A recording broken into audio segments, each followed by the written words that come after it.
আজকে আমি এখানে ট্যাংরা মাছ রান্না করেছি। আর এই মাছটা কিন্তু আমি আমার বাসার সামনে থেকেই কিনেছি।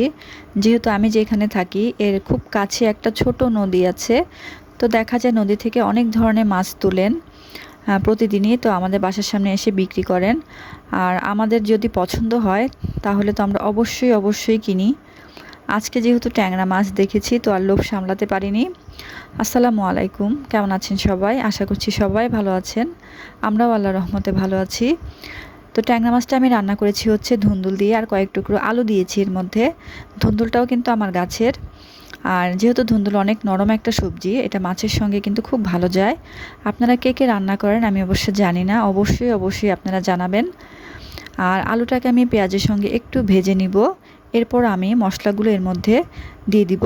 এখানে আমি হলুদ, মরিচ, ধনিয়া, জিরা গুঁড়া আর হচ্ছে লবণ দিলাম। আর সামান্য একটু আদা বাটাও দিব। এবার পানি দিয়ে আমি মশলাটাকে খুব ভালোভাবে আলুর সঙ্গে কষিয়ে নিব।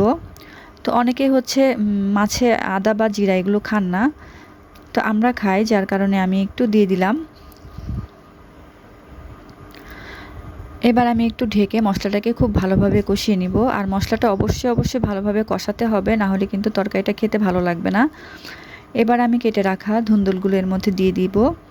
আর এগুলোকে আমি একটু লম্বাটে করে কেটে নিয়েছি। তো আপনাদের ইচ্ছা মতো আপনারা কেটে নিতে পারেন। এবার আমি ধুন্দুলটাকে মশলার সাথে মিশিয়ে একটু ঢেকে ভালোভাবে কষিয়ে নিব। আর এখানে আমি আর কোনো এক্সট্রা পানি দিব না, কারণ ধুন্দুল থেকে কিন্তু অনেকটা পানি বের হয়ে আসে। আর মাছ খেতে আমরা দুজনে আসলে খুবই পছন্দ করি, যার কারণে আমার বাসার সামনে যখন মাছ বিক্রি করে দেখা যায় প্রতিদিনই কোনো না কোনো মাছ আসলে আমরা কিনি, আর বাজারে যেতে হচ্ছে না।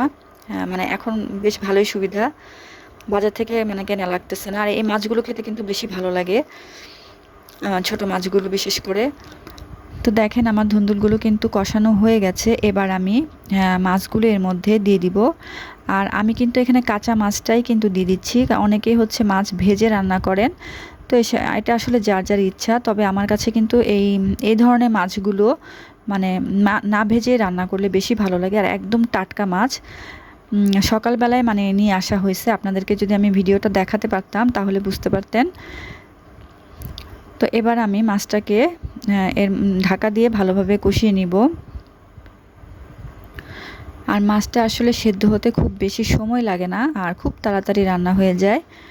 তো এবার আমি কিছুক্ষণের জন্য এটাকে ঢেকে দিব। তো দেখেন তরকারিটা কত লোভনীয় লাগছে দেখতে। আমাদের কাছে তো এই ধরনের মানে তরকারি খুবই ভালো লাগে, এই ছোট মাছের বিশেষ করে।